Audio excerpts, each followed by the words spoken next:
একটা বৃহত্তম দেশ। ফাইনালি আমরা Paris international airport Charles CDG Paris international এয়ারপোর্টে এসে পৌঁছালাম এবং আমি এখন প্যারিস ইন্টারন্যাশনাল এয়ারপোর্টের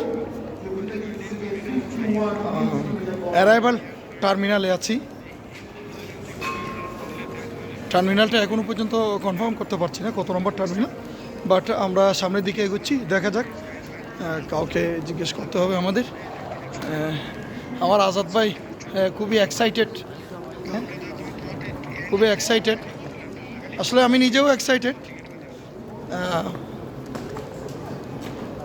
সবচেয়ে ইউরোপের সবচেয়ে সমৃদ্ধশালী শিল্পনগরী এবং সাহিত্যের নগরী এবং প্যাশনের সিটি, প্যাশনের নগরী যাকে বলা হয়, সেই প্যারিসে অবশেষে এসে পৌঁছালাম।